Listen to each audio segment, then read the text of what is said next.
السلام عليكم. طبعًا أنت قاعد دلوقتي مش عارف تلاقيها من فين والّا فين، من المليون جنيه اللي أنت عايز تعملهم قبل ما تكمّل 30 سَنة، والّا من الجوازة اللي أنت مش عارف هتتجوّزها إمتى وإزاي وفين، والّا من السفر اللي أنت عايز تسافره، والّا من الbusiness اللي أنت عايز تفتحه هتفتحه إمتى وإزاي وفين، والّا من الفورمة اللي أنت عايز تعملها هتوصل لها إزاي وهتمشي على أنهي diet، ولو أنت عرفت تعمل كل ده هتجيب له وقت من فين. النهارده أنا جاي أتكلّم شوية على غلطة بنعملها وإحنا بنفكّر في أحلامنا، وإحنا بنفكّر في طموحاتنا، وإحنا بنخطّط لإحنا عاوزين إيه. من فترة ظهر قدّامي post واحد كان بيتكلّم عن إزاي تعيش عشريناتك بأفضل طريقة، والpost كان طويل مليان نُقط، نقطة منهم إن أنت ما تشتغلش أقل من 16 ساعة في اليوم، نقطة منهم إن أنت تشتغل شغلانتين، نقطة منهم إن أنت تتعلّم تدرس وأنت بتشتغل، نقطة منهم إن أنت تلعب رياضة، نقطة منهم إن أنت مش عارف تلاقي عروسة قبل ما تتم ال30، نقطة منهم إن أنت تفتح business بتاعك وشغال يرمي نقط، نقط، نقط، يعني ما شاء الله ما سابش أي حاجة. وده خلّاني أفكّر هو إيه أمثل طريقة أعيش بيها عشريناتي، أو أعيش بيها تلاتيناتي، أو أعيش بيها شبابي، أو أعيش بيها حياتي عمومًا. والحمد لله وصلت لإجابة، وهي إن ما فيش حاجة اسمها طريقة مثالية تعيش بيها عشريناتك. كلنا بلا استثناء يعني 100% بنتعرّض لنوع من الضغط ومن الفيديوهات اللي إحنا بنشوفها على السوشيال ميديا عمومًا، للناس اللي بتحقق حاجات في حياتها، وللناس اللي بتعمل فلوس، وللناس اللي بتسافر، وللناس اللي بتنجح، وللناس اللي بتعمل إنجازات، ولكم الحاجات اللي أنت بتتعرّض لها يوميًا. أنا مثلًا بالنسبة لي لمّا أشوف واحد عنده 20 سَنة عمل أول مليون جنيه في حياته، أول حاجة بتيجي في دماغي إيه ده، طب ما أنا كمان أقدر أعمل أول مليون جنيه في حياتي، أنا ما عملتوش ليه؟ لمّا أشوف واحد عنده 18 سَنة فتح أول business ليه والbusiness ضرب ما شاء الله، أول حاجة بتيجي في دماغي إيه ده، ده عنده 18 سَنة وعمل business ونجح، أنا ما عملتش كده ليه؟ لمّا أشوف واحد سافر برّه، عايش حياته برّه ومبسوط وبيتفسّح، أول حاجة بتيجي في دماغي هو أنا ما باسافرش ليه؟ ودايمًا باحُط حتّة المقارنة، وغصبٍ عني، يعني الموضوع مش بمزاجي، أنا أكيد ما بابقاش عايز أقارن أو عايز أبُص هو عايش إزاي وأنا عايش إزاي، أضايق نَفْسي يعني. بس أنا بقيت بابُص لها من ناحية تانية، وهي إن مش كل اللي أنت بتشوفه حقيقي، أنت بتشوف اللي الشخص عايز يورّيه لك. يعني مش معنى إن الشخص عمل مبلغ، يعني عمل مثلًا مليون جنيه والّا مليون دولار والّا أيًا كان الرقم اللي عمله، وبيورّيك إن هو سعيد وهو عمل كده، ده مش معناه إن هو فعلًا سعيد، وده مش معناه إن أنت لو عملت زيه وحققت الحاجة الجامدة أوي دي إن أنت تبقى مبسوط برضه، لإن أنت باصص على عيون الناس هتبُص لك إزاي لمّا أنت تعمل الحاجة دي.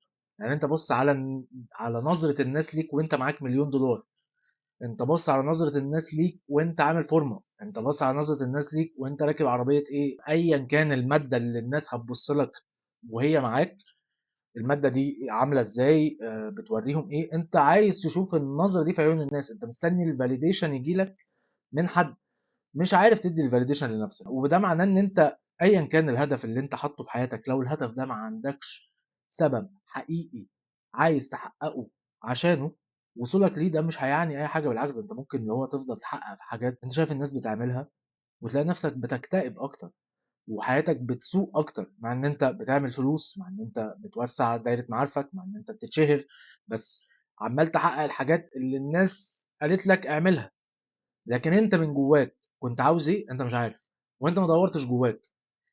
طول ما أنت عندك الhunger والجوع والرغبة في الحاجة ليك أنت، صدّقني، صدّقني مهما كانت صغيّرة ومهما كانت بسيطة، تحقيقك ليها هيمثّل لك سعادة وفخر وثقة في النفس أنت عمرك ما هتتخيّلها أضعاف، أضعاف، أضعاف أيًا كان الحاجة التانية اللي أنت عايز تحققها عشان خاطر أنت شُفت حد عملها. وده يخلّينا نرجع للسؤال بتاع إيه الطريقة المثالية اللي ممكن الواحد يعيش بيها حياته.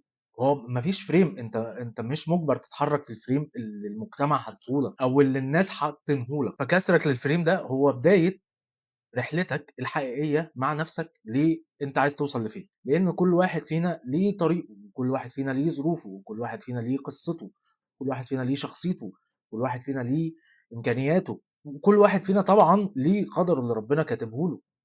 ف واللي مكتوب لي غير اللي مكتوب لك، واللي مكتوب لك غير اللي مكتوب له، واللي مكتوب لها غير اللي مكتوب لها. كل حاجة أنت عايزها أو بتدعي ربنا بيها أو بتسعى لها بكل طاقتك وما حققتهاش، صدّقني ده فيها خير ليك. ممكن يكون خيرها إن هي متأخّرة عليك لإن أنت مش جاهز لها دلوقتي، ممكن يكون خيرها إن هي لو جات لك دلوقتي هتبقى سبب لعنة في حياتك. أنا شُفت بعيني ناس عملت فلوس كتير، فلوس مرعبة وهي صغيّرة، والفلوس دي دمّرت لها حياتها. شُفت ناس اتجوّزت بدري والجوازة دي بهدلته. هو دلوقتي في محكمة الأسرة، بيحِل بقى في الشقة وبيحِل في الحضانة وبيحِل في الكلام ده. وشُفت ناس اتجوّزت بدري وعايشة حياتها سعيدة، وشُفت ناس عملت فلوس بدري وما شاء الله ربنا مبارك لها جدًا في فلوسها. فالموضوع ما لوش قاعدة، الموضوع ما لوش steps معيّنة تتاخد. ما أنت هتشتغل 20 ساعة في اليوم، هتيجي على صحتك وهتيجي على حياتك الاجتماعية. هتهتم بحياتك الاجتماعية وهتهتم بصحتك، هتأثّر في حاجة تاني. عمرك ما هتقدر تلملم الدنيا كلّها، لإن ما حدش بياخد كل حاجة، وكل حاجة هتيجي لك أنت عاوزها، هتيجي لك في وقتها، هتيجي لك في الوقت اللي ربنا رايد لك إن هي تيجي لك فيه. طول ما هي أنت ما جاتلكش ده مش معناه أي حاجة غلط، أو مش معناه إن أنت ماشي غلط. طول ما أنت متقي ربنا في شغلك، طول ما أنت بتعمل اللي عليك، طول ما أنت بتحاول على قد ما تقدر تسعى في أي طريق يتفتح لك، صدّقني، صدّقني ربنا هيكرمك كرم أنت مش متخيّله في الوقت المناسب ليك، مش الوقت اللي أنت عاوزه. ما تخلّيش حد يوصّل لك إن أنت متأخّر، ما تخلّيش حد يوصّل لك فكرة إن أنت ماشي بسرعة أو أنت ماشي بالراحة أو غيرك عمل أو غيرك سوّى. كل ما قدرت توقّف حتّة المقارنة دي، كل ما حياتك بقت أهدى، فكرك بقى أبسط، قدرت تبطّل الoverthink والضغط اللي البني آدم بيحطّه على نَفْسه، والموضوع بقى ألَذ إن شاء الله.